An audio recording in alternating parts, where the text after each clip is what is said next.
Hello dear students, welcome back. हम pharmacology chapter discuss कर रहे थे और उसके अंदर हमारे पास जो नेक्स्ट टॉपिक है वो है एंटीबायोटिक्स। एंटीबायोटिक्स क्या होती हैं? एंटीबायोटिक्स हम चैप्टर फार्माकोलॉजी पढ़ रहे हैं तो इसके अंदर हमने डिस्कस किया था कि ड्रग्स के बारे में पढ़े। तो एंटीबायोटिक्स भी एक किस्म की केमिकल सब्सटेंसेस हैं, एज अ ड्रग्स के लिए इस्तेमाल होती हैं मेडिसिन के अंदर, जो क्या करते हैं, हम किसी बैक्टीरिया जो होते हैं उन बैक्टीरिया की ग्रोथ को और उसको किल करने के लिए हम क्या करते हैं, मेडिसिन यूज़ करते हैं, उनके लिए ड्रग्स यूज़ करते हैं ताकि बैक्टीरिया की ग्रोथ ना हो पाए, बैक्टीरिया की रिप्रोडक्शन ना हो पाए, और बैक्टीरिया को किल करने के लिए हम एंटीबायोटिक यूज़ करते हैं। क्योंकि जो बैक्टीरिया हमारी बॉडी के अंदर जो एंटर होते हैं या बॉडी के अंदर जो नुकसान पहुंचा रहे होते हैं, कुछ पैरासाइटिक बैक्टीरिया होते हैं, कुछ हमारी बॉडी के अंदर डिजीज काजिंग बैक्टीरिया होते हैं, उनको किल करने के लिए, उनकी पैथोजेनिसिटी को ख़त्म करने के लिए, उनकी ग्रोथ को डिक्रीज करने के लिए हम क्या यूज़ करते हैं, हम एंटीबायोटिक यूज़ करते हैं। तो देखिए, एंटीबायोटिक्स ऐसी सब्सटेंसेस जो क्या करती हो, बैक्टीरिया की ग्रोथ को रोकती हो या बैक्टीरिया को किल करती हो, तो उनको हम क्या कहते हैं, एंटीबायोटिक्स का नाम देते हैं। तो यहाँ पर एंटीबायोटिक्स तो देखें कि केमिकल सब्सटेंसेस हैं, मतलब केमिकल से बनी हुई हैं, that kill or inhibit the growth of bacteria. या तो वो क्या कर देंगी, केमिकल सब्सटेंस जो है या तो बैक्टीरिया को किल कर देती हैं या बैक्टीरिया की ग्रोथ को स्टॉप कर देती हैं। ग्रोथ का मतलब सिंपली कहते हैं कि उनकी रिप्रोडक्शन को स्टॉप कर देती है ताकि वो अपनी नंबर ऑफ कॉपीज इंक्रीज ना कर पाए, इन्फेक्शन को और फैलने से क्या कर देते हैं, रोक देते हैं। तो एंटीबायोटिक्स ऐसी सब्सटेंस हैं जो बैक्टीरिया को किल करने के लिए काम करती हैं या बैक्टीरिया की ग्रोथ को इनहिबिट कर देती हैं, उसको हम कहते हैं एंटीबायोटिक्स। तो जो हमारे पास जो एंटीबायोटिक्स हैं ये नेचुरली प्रोड्यूस जो होती हैं, ये दो तरह के हमारे पास माइक्रो ऑर्गेनिज्म है नेचुरली जो हमारे पास प्रोड्यूस हो रही होती हैं, naturally produce by micro organism, जिसके अंदर हमारे पास बैक्टीरिया है और फंजाई। ये हमने लास्ट वीडियो के अंदर डिस्कस किया था कि बैक्टीरिया के जो माइक्रो ऑर्गेनिज्म जो एंटीबायोटिक प्रोड्यूस करते हैं, तो सोर्सेज के अंदर हमने डिस्कस किया था। अब कुछ बैक्टीरिया ऐसे हैं जो एंटीबायोटिक प्रोड्यूस कर रहे थे, जिसके अंदर हमने कहा कि एक ऐसी एंटीबायोटिक जो बैक्टीरिया के थ्रू प्रोड्यूस होती है जिसका नाम है स्ट्रेप्टोमाइसिन एंटीबायोटिक है जो बैक्टीरिया से प्रोड्यूस होती है। इसी तरह फर्स्ट एंटीबायोटिक जो डिस्कवर हुई थी उसका नाम क्या है, पेनिसिलियम। ठीक है, तो पेनिसिलिन क्या है, पेनिसिलिन एक फर्स्ट एंटीबायोटिक है, वो कहाँ से डिस्कस हुई थी, फंगस से डिस्कवर्ड हुई थी। अब हमारे पास बैक्टीरिया की फंक्शंस की बेस पर दो तरह की एंटीबायोटिक्स होती हैं। On the basis of function की बेस पर हमारे पास जो दो तरह की एंटीबायोटिक्स हैं, फंक्शंस की बेस पर देखिए, फंक्शन की बेस पर दो तरह की एंटीबायोटिक किस तरह है, एक को हम कहते हैं बैक्टीरिसाइडल एंटीबायोटिक्स, दूसरे को हम कहते हैं बैक्टीरियोस्टेटिक एंटीबायोटिक्स। दोनों के शुरू के अंदर वर्ड बैक्टीरिया यूज हुआ है, यहाँ पर भी बैक्टीरिया है, ये बैक्टीरिया के खिलाफ काम करती है दोनों एंटीबायोटिक्स जो हैं, लेकिन यहाँ पर बैक्टीरिसाइडल और यहाँ पर बैक्टीरियोस्टेटिक एंटीबायोटिक्स कहा जा रहा है। बैक्टीरियोसाइडल एंटीबायोटिक्स उन एंटीबायोटिक्स को कहा जाता है जो बैक्टीरिया को क्या करती हो, किल करती हो, बैक्टीरिया की डेथ काज करती हो, बैक्टीरिया को खत्म डेथ कर देती हो, बैक्टीरिया को किल कर देती हो, ऐसी एंटीबायोटिक्स को हम कहते हैं बैक्टीरियोसाइडल एंटीबायोटिक्स। और जो बैक्टीरिया की ग्रोथ को इनहिबिट करती हो, ग्रोथ को इनहिबिट कर देती हो, तो उन एंटीबायोटिक्स को हम क्या कहते हैं, बैक्टीरियोस्टेटिक एंटीबायोटिक्स का नाम देते हैं। तो on the basis of function antibiotics दो क्लासेस के अंदर या दो ग्रुप के अंदर डिवाइड की जाती है, बैक्टीरिसाइडल एंटीबायोटिक्स और दूसरी कौन सी है, बैक्टीरियोस्टेटिक एंटीबायोटिक्स। तो बैक्टीरियोसाइडल एंटीबायोटिक क्या करती हैं, बैक्टीरिया को किल कर देती हैं टोटली परमानेंटली। बाकी बैक्टीरियोस्टेटिक एंटीबायोटिक्स जो होती हैं ये क्या करती हैं, ये बैक्टीरिया की ग्रोथ को इनहिबिट करती हैं। ग्रोथ सिंपली हमने कहा था कि रिप्रोडक्शन को हम यहाँ पर कह रहे हैं, तो नंबर ऑफ कॉपीज बढ़ने से रोक देते हैं। उसके बाद बैक्टीरिया की एंटीबायोटिक्स जो बैक्टीरिया को किल करने या ग्रोथ को रोकने के लिए हम एंटीबायोटिक्स जो यूज कर रहे हैं वो उसके हम रेंज देखते हैं। तो on the basis of range की बेस पर भी हम एंटीबायोटिक्स को दो क्लासेस के अंदर, दो ग्रुप्स के अंदर इसको हम क्लासीफाई कर रहे होते हैं। अब इनके अंदर जो क्लासीफाई कर रहे हैं बैक्टीरिया एंटीबायोटिक्स को दो ग्रुप्स के अंदर, एक ग्रुप कहलाता है ब्रॉड स्पेक्ट्रम एंटीबायोटिक, दूसरा जो ग्रुप होता है narrow spectrum antibiotics. Broad spectrum जो है एंटीबायोटिक, ये वाइड रेंज, ज़्यादा एक बड़ी क्वांटिटी के अंदर जो इन्फेक्शन होता है या ज़्यादा जो बैक्टीरिया होते हैं उनको कंट्रोल करने के लिए हम ब्रॉड स्पेक्ट्रम एंटीबायोटिक्स का यूज़ करते हैं। तो ये जो यूज़ होता है ये किसके लिए यूज़ होता है? वाइड रेंज ऑफ इन्फेक्शन को कंट्रोल करने के लिए। और ये नैरो स्पेक्ट्रम जो एंटीबायोटिक है ये हम स्मॉल बैक्टीरियाज जो होते हैं, कुछ स्मॉल अमाउंट ऑफ बैक्टीरिया या जो ज़्यादा मतलब कहीं वाइड रेंज का इन्फेक्शन ना हो, तो उसके लिए हम ये काम कर रहे होते हैं। कौन से एंटीबायोटिक्स काम करती हैं? Narrow spectrum antibiotics. तो हमारे पास रेंज की बेस पर दो तरह की एंटीबायोटिक्स हैं, ब्रॉड स्पेक्ट्रम और नैरो स्पेक्ट्रम।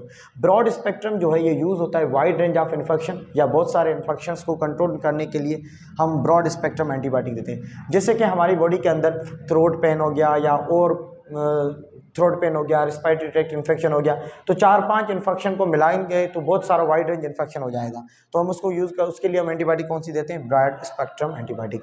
और नैरो स्पेक्ट्रम एंटीबायोटिक देते हैं किसी खास मकसूद एक शॉर्ट इन्फेक्शन के लिए हम यूज़ करते हैं, तो उसके अंदर वाइड रेंज हम यूज़ नहीं करते, तो उसके अंदर हम कहते हैं नैरो स्पेक्ट्रम एंटीबायोटिक। ये ब्रॉड स्पेक्ट्रम और नैरो स्पेक्ट्रम ये जो फिजिशियन होते हैं, डॉक्टर्स, उनको पता होता है कि कौन सी एंटीबायोटिक किसके लिए देनी होती है। तो वो या तो अगर वाइड रेंज का इन्फेक्शन है तो ब्रॉड स्पेक्ट्रम एंटीबायोटिक्स सजेस्ट करते हैं, या अगर कोई स्मॉल इन्फेक्शंस हैं, छोटा इन्फेक्शन है या कम बैक्टीरियल इन्फेक्शन है, तो उसके लिए यूज़ करते हैं नैरो स्पेक्ट्रम एंटीबायोटिक का यूज़ करते हैं। फिर इन एंटीबायोटिक्स को 3 ग्रुप्स के अंदर डिवाइड किया जाता है। इन एंटीबायोटिक्स को, जितनी भी एंटीबायोटिक्स हैं, हम उन 3 मेजर ग्रुप्स के अंदर इसको क्या किया जाता है? क्लासीफाई किया जाता है। नंबर 1 जो ग्रुप है, इस ग्रुप का नाम क्या है? सेफेलोस्पोरिन्स। सेफेलोस्पोरिन्स क्या है? एंटीबायोटिक का फर्स्ट ग्रुप है जो किसके ऊपर काम करता है? ये बैक्टीरिया की सेल वॉल को बनने के अंदर इंटरफेयर करता है। मतलब सिंपली अगर कहें कि बैक्टीरिया की सेल वॉल नहीं बनने देते ताकि आगे रिप्रोडक्शन या ग्रोथ ना हो पाए, तो इसी वजह से ये क्या करते हैं? उनकी डेथ काज करते हैं। तो सेफेलोस्पोरिन्स क्या करते हैं कि ऐसी एंटीबायोटिक हैं, कौन सी हैं? ये बैक्टीरियोसाइडल एंटीबायोटिक्स हैं। बैक्टीरियोसाइडल का मतलब है कि ये एंटीबायोटिक क्या करती हैं? बैक्टीरिया को किल कर देती हैं, और किल करने किसके अंदर ये काम करती हैं?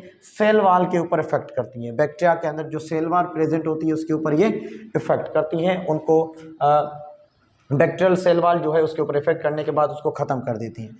ये ज़्यादातर किस इन्फेक्शन के अंदर यूज़ होती है? ये ट्रीटमेंट के अंदर यूज़ होती है। निमोनिया बीमारी है, लंग्स की बीमारी है, लंग्स के अंदर इन्फ्लेमेशन हो जाता है जिसको हम कहते हैं निमोनिया, तो उसको ट्रीट करने के लिए भी हम ये सेफेलोस्पोरिन्स एंटीबायोटिक्स यूज़ करते हैं। या सोर थ्रोट, गले के अंदर कोई प्रॉब्लम हो जाती है तो उसके लिए भी हम सेफेलोस्पोरिन्स का यूज़ करते हैं। इसके अलावा ब्रोंकाइटिस है। ब्रोंकाइटिस का मतलब है हमारे लंग्स के अंदर जो ब्रोंकाई होती हैं उनका इन्फ्लेमेशन हो जाए, उसके अंदर भी हम ये सेफेलोस्पोरिन्स यूज़ करते हैं। इसी तरह हमारे थ्रोट के अंदर जो टॉन्सिल्स मौजूद होते हैं, तो उन टॉन्सिलाइटिस जो होता है, टॉन्सिल्स का इन्फेक्शन हो जाए, उसके अंदर भी हम सेफेलोस्पोरिन्स का यूज़ करते हैं। उसके बाद हमारे पास फर्स्ट ग्रुप एंटीबायोटिक्स के बाद सेकंड ग्रुप जो है मेजर ग्रुप एंटीबायोटिक का, उसको हम कहते हैं टेट्रासाइक्लाइन्स का नाम देते हैं। देखिए टेट्रासाइक्लाइन्स एक ऐसी ग्रुप एंटीबायोटिक्स का जो बैक्टीरियोस्टेटिक कहलाती हैं। बैक्टीरियोस्टेटिक किसको कहते हैं? जो बैक्टीरिया को क्या करती हैं? ग्रोथ को इनहिबिट करती हैं। तो ये जो है ये बैक्टीरियोस्टेटिक कहलाती है। यहाँ पर ये बैक्टीरियोसाइडल थी और ये कौन सी है? ये बैक्टीरियोस्टेटिक कहलाती हैं, और ये वाइड रेंज तक काम कर सकती हैं। वाइड रेंज के अंदर ब्रॉड जो लॉन्ग इन्फेक्शन होता है, ब्रॉड इन्फेक्शन होता है, उनके अंदर ये काम करती है, इसीलिए इसको हम कहते हैं ब्रॉड स्पेक्ट्रम एंटीबायोटिक का नाम देते हैं। ये क्या करती हैं?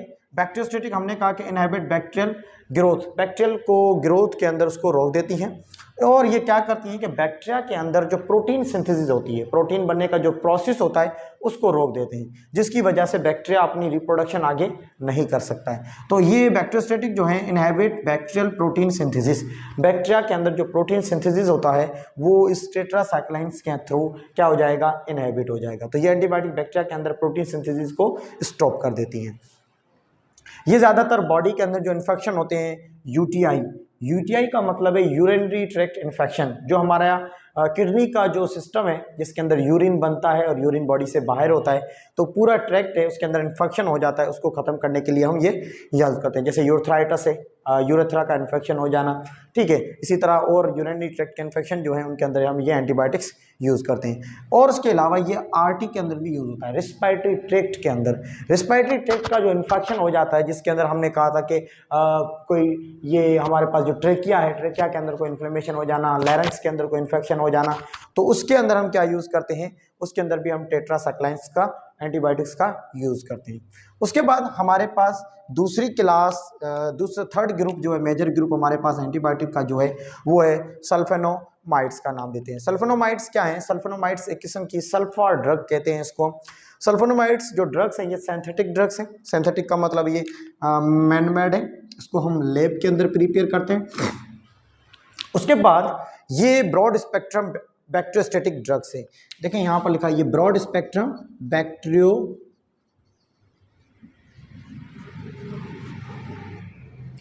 हाँ, तो ये ब्रॉड स्पेक्ट्रम है, वाइड रेंज ऑफ इन्फेक्शन को कंट्रोल करती हैं। बैक्टीरियोस्टैटिक है मतलब बैक्टीरिया की ग्रोथ के ऊपर काम करती हैं, उनको ग्रोथ नहीं होने देती हैं। और ये किस बीमारी के अंदर इस्तेमाल होती है? Use to treat pneumonia. Pneumonia हमने कहा था, यहाँ पर सेम पढ़ा था ये। और उसके अलावा कोई रिस्पिरेटरी ट्रैक्ट का जो इन्फेक्शन होता है उसको कंट्रोल करने के लिए ये एंटीबायोटिक्स काम करती हैं, सल्फोनोमाइड्स। और ये काम क्या करती हैं? ये बैक्टीरिया के अंदर इनहेबिट करती हैं किसको? फॉलिक एसिड सिंथेसिस को रोकती है।